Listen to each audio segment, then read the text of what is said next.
අපි මේ සෙෂන් එකේදී කතා කරන්නේ මානව සම්පත් සැලසුම්කරණය කොහොමද අවශ්‍ය වෙන්නේ ආයතනයකට කියලා. මොකද අපි ඉගෙන ගත්තා සැලසුම්කරණය තමයි කළමනාකරණයේ තියෙන මූලිකම ක්‍රමවේදය අත්‍යවශ්‍ය දෙයක්. ඒක නිසා ඒක මානව සම්පත් කළමනාකරණයටත් බලපානවා. ඒතර මානව සම්පත් කළමනාකරණයේදී අපි කොහොමද සැලසුම්කරණය භාවිතා කරන්නේ කියලා අපි මේකෙදී පොඩි හැඳින්වීමක් ලබා දෙනවා.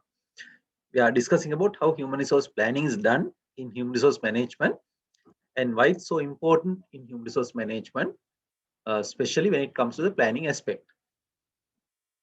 So the basic characteristics of organization structure, because the moment we say the planning, we need a structure.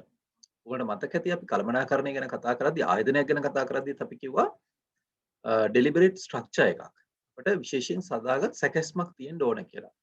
ඒක නිසා මානව සම්පත් කළමනාකරණයටත් අපි දකින දෙයක් තමයි අපි ආයතනයක අපිට ඒකට විශේෂ සැකැස්මක් අපි හදා ගන්න ආයතනික සැකැස්මක්. ආයතනික සැකැස්මකින් organizational structure එකකින් අපිට දැනගන්න පුළුවන් දේවල් තමයි the division of labor, dividing up the many tasks of the organization into specialized jobs.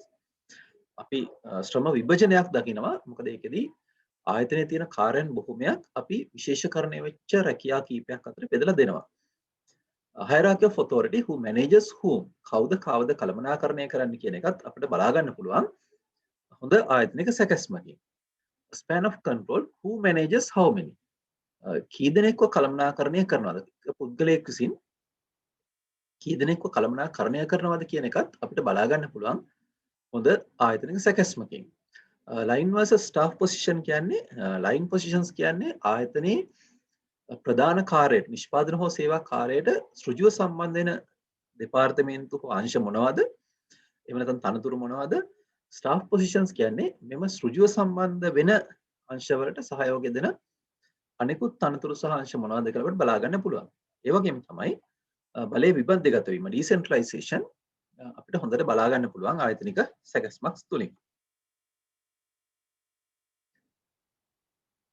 ඊට අමතරව hierarchy of authority අපි කතා කරාම කොහොමද දුරාවලිය තුල බලය බෙදලා යන්නේ. සමහර ආයතනවල අපි දකිනවා toll structures. උදාහරණයකට යුද හමුදා වගේ තැන්වල තනතුරු ගණනාවක් තියෙනවා. සාමාන්‍ය සෙබළ ඉඳලා කියමු ආමි එකේ චීෆ් කමාන්ඩර් දක්වා ගත්තොත් තනතුරු ගණනාවක් තියෙනවා. බැංකුවලත් සාමාන්‍ය මේ වගේ දකිනවා. නමුත් සමහර software companies වල එහෙම අපි දකින්නේ flat hierarchies. ඒකේ තනතුරු ප්‍රමාණය අඩුයි. ඒ වගේම තමයි autonomy and control. මොනතරම් නිදහසක් දීලා තියෙනවද තනතුරු වලට නැත්නම් බලය කොහොමද තියෙන්නේ කියන එක, පාලනය කොහොමද තියෙන්නේ කියන එක. සංනිවේදනය වගේම ආයතනයේ ප්‍රමාණයත් අපිට දකින්න පුළුවන්, බලා ගන්න පුළුවන් ආයතනික සැකැස්මක් තුලින්. ආයතනික සැකැස්මවල අතරින් වඩාත්ම ජනප්‍රිය සහ අපි වැඩිපුරම දකින ආයතනික සැකැස්ම තමයි ඔයගොල්ලෝ මේ දකින්නේ. මේකෙදී ආයතනය දෙපාර්තමේන්තු අනුව එක විශේෂීකරණය වෙච්ච දෙපාර්තමේන්තු උදාහරණයකට HR, finance, marketing, IT, production, likewise depending on the organization ආයතනයේ දෙපාර්තමේන්තු අනුව බෙදලා ඊට පස්සේ ඒ දෙපාර්තමේන්තු වල කවුද ආයතනයේ ප්‍රධානියා කවුද මේ ආදී වශයෙන් අපිට දකින්න පුළුවන්. දෙපාර්තමේන්තු ප්‍රධානියා කවුද අනිකුත් නිලධාරීන් කවුද කියලා බලා ගන්න පුළුවන්. මේකේ තියෙන විශේෂම වාසිය තමයි අපි ගත්තොත් මේකේ කාර්යක්ෂමතාව වැඩි වෙනවා මේ වගේ ආයතනික සැකැස්මක් තුළින්. ඒ වගේම සංනිවේදනය ඉතාමත් පහසු වෙනවා. හැබැයි අපි ගත්තොත් අපිට තියෙන අවාසි ගත්තොත් isolation of units and compartmentalization දෙපාර්තමේන්තුකරණය සිද්ධ වෙනවා. පුද්ගලයන් තමන්ගේ දෙපාර්තමේන්තුවේ අරමුණු දිහා බලනවා විනා, ඉලක්ක දිහා බලනවා විනා සමස්ත ආයතනය දිහා බැලීම තරමක් අඩු වෙන්න පුළුවන්. ඒ නිසා නමුත් මේක තමයි වැඩිපුරම ජනප්‍රිය වෙලා තියෙන ආයතනික සැකැස්ම ක්‍රමය. ඊට අමතරව සමහර ආයතනවල සේවා සහ ඒ වගේම නිෂ්පාදන ආයතනවල ඒ අයගේ එක එක නිෂ්පාදනයන්ට අනුව මේ විදිහට ස්ට්‍රක්චර් එක බෙදලා තියෙන අවස්ථා අපි දකිනවා. උදාහරණයකට ටෙලිකමියුනිකේෂන් කම්පැනි එකක් කෝපරේට් කස්ටමර්ස්ලට වෙනම අංශයක්, එහෙම නැත්නම් ඩොමෙස්ටික් කස්ටමර්ස්ලට වෙනම අංශ මේ ආදී වශයෙන් බෙදී යන වෙලාවල් තියෙනවා. ඒතර මේකේ තියෙන ලොකුම වාසිය තමයි ප්‍රොඩක්ට් ෆෝකස් එක. තමන්ගේ ප්‍රොඩක්ට් එක සම්බන්ධයෙන් ඒ අදාළ අංශයේ ඉන්න මාකටිං කට්ටිය, ෆයිනෑන්ස් කට්ටිය එයාට හොඳ දැනුමක්, හොඳ අවබෝධයක් ඇති වෙනවා, අවධානයක් ඇති වෙනවා. නම්‍යශීලී බවක් ඇති වෙනවා. හැබැයි එකම කාර්ය අංශ කීපකින් කරද්දී උදාහරණයකට මේ ස්ට්‍රක්චර් එකේ විදිහට එයා ප්‍රොඩක්ට්ස් වලටත් මාකටිං එකක් ඉන්නවා, මේකප් ප්‍රොඩක්ට්ස් වලටත් මාකටිං එකක් ඉන්නවා. මේ දෙකම ෆයිනෑන්ස් වෙන වෙනම ඉන්නවා. ඒතකොට ඒක ඩුප්ලිකේෂන් ඔෆ් වර්ක්. ද්විත්වකරණයක් වෙන්න පුළුවන් එකම කාර්ය තැන් දෙකකදී.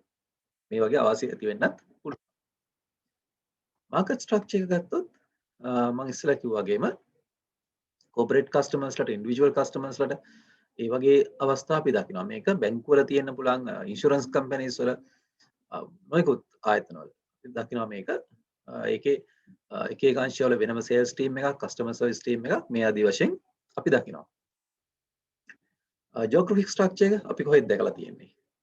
මේකත් බැංකුවල ඒ වගේම ගොඩක් ආයතනවල තියෙනවා. උදාහරණයක් හැට ෆයිනෑන්ෂල් මැනේජ්මන්ට් කම්පැනිස් වල, ලීසින් කම්පැනිස් වල රීජනල් මැනේජර්ස්ලා, බැංකුවලටත් රීජනල් මැනේජර්ස්ලා, එක රීජන් එක අනුව මැනේජර්ස්ලා, ඒකට සේල්ස් ටීම් එකක්, කස්ටමර් සර්විස් ටීම් එකක්, මේ ආදී වශයෙන් අපි දකිනවා ස්ට්‍රක්චර්ස් තියෙනවා කියලා. මේකෙදි භූගෝලීය වශයෙන් තමයි සැකස්ම හදලා තියෙන්නේ. ඉතින් හැමදේම මේට්‍රික්ස් වෙන ලෝකේ, හැමදේම හයිබ්‍රිඩ් වෙන ලෝකේ මේකෙදි තියෙන්නේ එක එක ප්‍රොඩක්ට්ස් අනුව තියෙන ස්ටාෆ් ෆන්ක්ෂන්ස් ටික, සපෝටින් ෆන්ක්ෂන්ස් එක එක ප්‍රොඩක්ට් එකට තමන්ගේ සේවාව සපයන ආකාරයෙන් ස්ට්‍රක්චර් එකක් අපිට හදාගන්න පුළුවන්.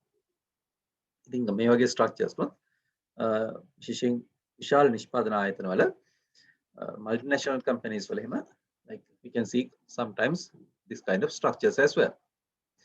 ඉතින් අපිට මේ ස්ට්‍රක්චර් එක හොඳයි, මේ ස්ට්‍රක්චර් එක නරකයි කියන්න බෑ. ඉතින් ඒක එක එක ආයතනය අනුව it depends on the organization and their organizational requirements, how their organizational structures should be.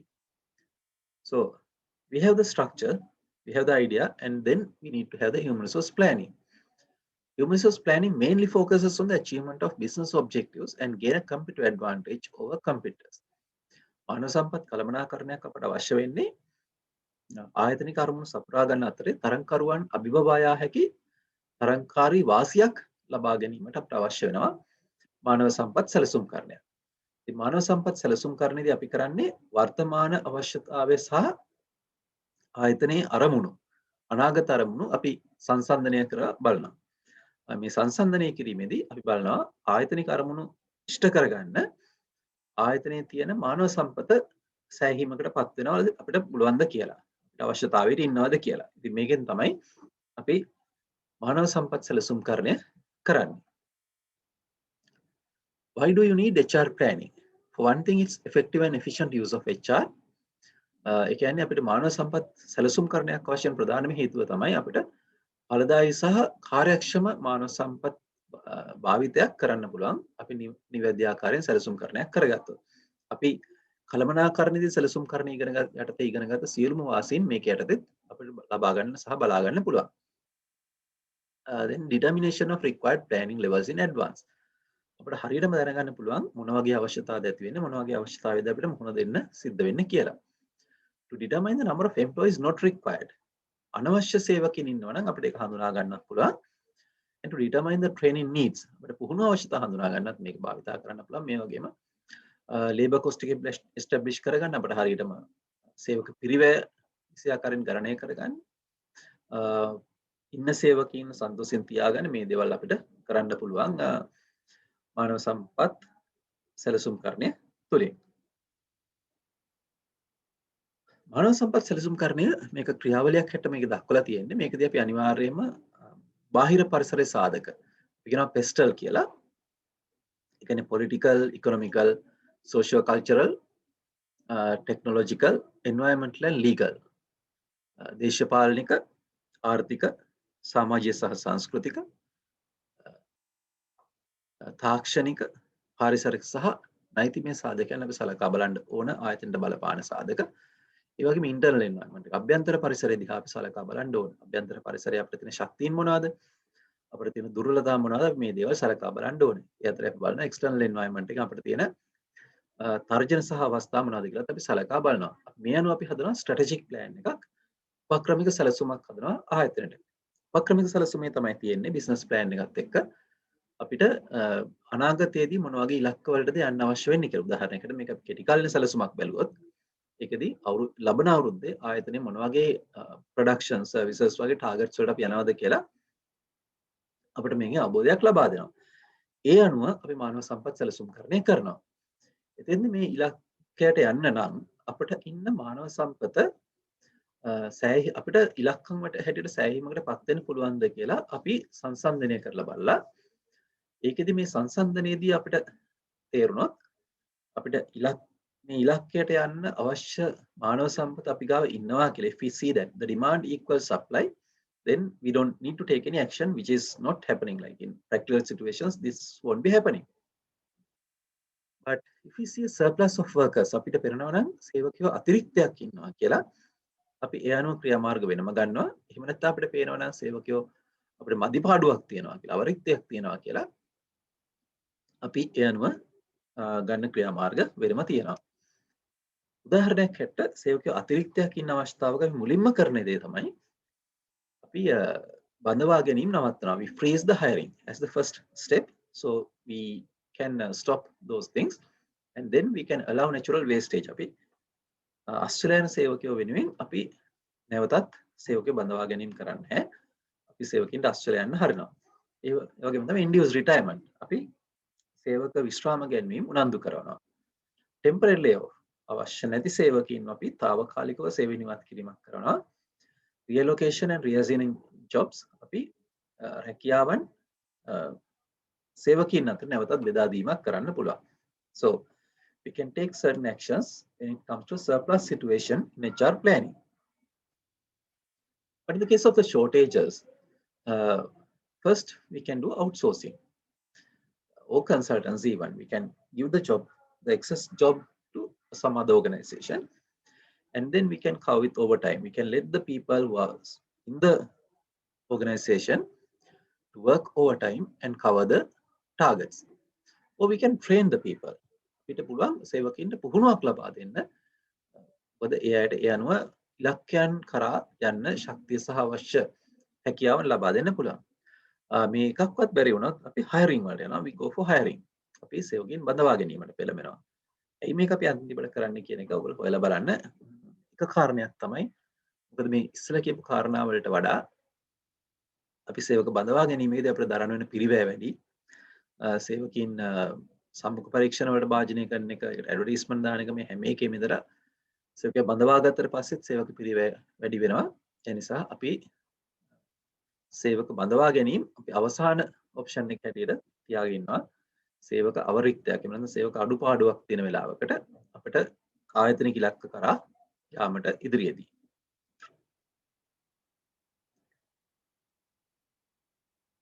So requirements for HR planning. First thing is the recognize HR planning as an integral part of the corporate planning. ආයතනයේ සමස්ත සැලසුම්කරණයේ කොටසක් හැටියට ආයතනික සැලසුම්කරණයේ කොටසක් හැටියට අපි මානව සම්පත් සැලසුම්කරණය දකින්න ඕන. And then the top management commitment. ඕනම මානව සම්පත් කළමනාකරණ ක්‍රියාවලියකට ඉහළ කළමනාකාරීත්වයේ කැපවීම අවශ්‍යයි. මේකටත් ඒ වගේම තමයි. HRP need to be centralized. මේක මධ්‍යගත ක්‍රියාවලියක් වෙන්න ඕන. එක එක අංශ වලින් තමන්ගේ මානව සම්පත සැලසුම්කරණය කරන්න ගියොත් ඒක හරියට කෙරෙන්නේ නැහැ. ඒ නිසා මධ්‍යගත මානව සම්පත් කළමනාකරණ අංශයක් විසින් මානව සම්පත් සැලසුම්කරණය සිද්ධ කරන්න අවශ්‍යයි. Proper maintenance of personal records. අනිවාර්යයෙන්ම සේවකයන් පිළිබඳ දත්ත තොරතුරු නිසියාකාරව පවත්වාගෙන යන්න ඕන අපි මේ කාර්යය කරන්න. And time period should be given. planning වලට අනිවාර්යයෙන්ම මේ කාලයක් තුළ මේක කරන්න ඕන කියලා තියෙන්න ඕනේ. ඒක අපිට කරගන්න පුළුවන්. And proper planning techniques to be used and plan should be with the adequate details. අවශ්‍ය තොරතුරුත් එක්ක අපි තබා ගන්න ඕන. ඒ අනුව තමයි අපිට මානව සම්පත් කළමනා සැලසුම්කරණය නිවැරදිව කරන්න. ඒ වගේම තමයි අනිවාර්යයෙන්ම HR plan එකේ විස්තර තියෙන්න ඕන අවශ්‍ය තරමට. මොකද එහෙම නැති වුණොත් ඒ plan එක හදපෙකින් වැඩක් නැති වෙනවා. අපි human resource planning කරාට පස්සේ අපිට අපි කරන්න පුළුවන් දෙයක් තමයි we can do a job analysis which brings us the job description and job specification. අපිට රැකියා විශ්ලේෂණයක් කරන්න පුළුවන් අපේ අනුව job description එකක් සහ job specification එකක් හදාගන්න පුළුවන් වෙනවා. job analysis එකේදී අපි මුලින්ම බලන දේ තමයි what is a job? A job is a unit of work comprising a set of related activities carried out for a pay. normally අපි කියන්නේ රැකියාවක් කියන්නේ වේතනයක් උදෙසා කරන ලද කාර්යයක් කියලා කියන්න පුළුවන්. ඒකෙදි එකිනෙකට සම්බන්ධ වූ කාර්යයන් ගණනාවක් එකතු වෙලා හැදෙන එකක් බවට පත් වෙනවා. ඒතර මේක තමයි අපි හඳුනා ගන්න උත්සාහ කරන්නේ මොනවද මේ කාර්යයන් කියන එක අපි ක්‍රමානුකූලව systematic process of collecting අපි ක්‍රමානුකූලව ක්‍රියාවලියක් තුළින් තොරතුරු එකතු කරලා සංවිධානය කරලා විශ්ලේෂණය කරලා අපි මේ රැකියා විශ්ලේෂණයක් කරනවා. ඒ අනුව අපි තේරුම් ගන්නවා රැකියාවක් තුළ තියෙන්නේ මොන වගේ කාර්යයන්ද, ඒක කොච්චර බරපතලද, එහෙම නැත්නම් කොච්චර දුෂ්කරද, එහෙම ඒකට අවශ්‍ය වෙන හැකියාවන් මොනවද, ඒ කාර්යයන් කරන්න පුළුවන් දේවල්ද, මේ ආදී වශයෙන් අපි රැකියා විශ්ලේෂණයක් තුළින් හඳුනා ගන්නවා. ඉතින් මේ නිසා අනිවාර්යයෙන්ම රැකියා විශ්ලේෂණය කියන එක අත්‍යවශ්‍ය කාර්යයක් බවට පත් වෙනවා රැකියාවක් නිර්මාණය කරන්න. මේක රැකියා විශ්ලේෂණයකින් තොරව අපිට රැකියාවක් නිර්මාණය කරන්න බෑ. කෙනෙකුට උඩින් බලලා කරන්න පුළුවන්, නමුත් ඒක කිසිම විද්‍යාත්මක පදනමක් නැති දෙයක් බවට පත් වෙනවා. මේකට තොරතුරු රැස් කරගන්න අපිට භාවිතා කරන්න පුළුවන් ඉන්ටර්විව්ස්, චෙක්ලිස්ට් මෙතඩ්, ක්වෙස්චනර්ස් මේ ආදී වශයෙන් අපිට රැකියාව කරන අයත් එක්ක සම්මුඛ පරීක්ෂණ පවත්වන්න පුළුවන්. එයාගෙන් අපිට චෙක්ලිස්ට් එකක් අරගන්න පුළුවන්. ප්‍රශ්නාවලියක් ලබා දීලා මේ අනුව තොරතුරු ලබා ගන්න පුළුවන්. මේ ආදී වශයෙන් අපිට ක්‍රමවේද ගණනාවකට මේ ජොබ් ඇනාලිසිස් එකට අවශ්‍ය තොරතුරු අපිට ලබා ගන්න පුළුවන් වෙනවා.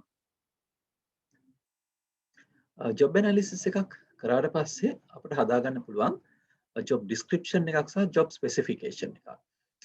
ජොබ් ඩිස්ක්‍රිප්ෂන් එකක තියෙන දේ තමයි රැකියාව පිළිබඳ විස්තර තමයි ජොබ් ඩිස්ක්‍රිප්ෂන් එකේ තියෙන්නේ. ටාස්ක් එක, රෙස්පොන්සිබිලිටිස් සහ ඩියුටිස් අපි හඳුන්වා දෙනවා ජොබ් ඩිස්ක්‍රිප්ෂන් එක තුලින්. ජොබ් ස්පෙસિෆිකේෂන් එක ඇතුළත් වෙන්නේ knowledge, skills and abilities. මේ රැකියාව ඉහත අපි සඳහන් කරපු රැකියාව කරන්න අවශ්‍ය වෙන දැනුම් කුසලතා සහ හැකියාවන් මොන වගේද කියන එක තමයි අපි මේකෙදි සඳහන් කරන්නේ. What are the knowledge, skills and ability requirements to do the particular job which was introduced in the job description. So this is the difference between the job description and the job specification. ඒක නිසා මේක පටලවා ගන්න අවශ්‍ය නැති තැනක්. හැබැයි පටලවා ගන්න තැනක් අපි ගොඩක් වෙලාවට මේ job description එකේ සහ job specification එකේ තියෙන වෙනස. මේ දෙකට job description එකකට specification එකකට සමහර වෙලාවට අපි භාවිතා කරනවා role description, role specification ආදී වශයෙන් අපි භාවිතා කරනවා.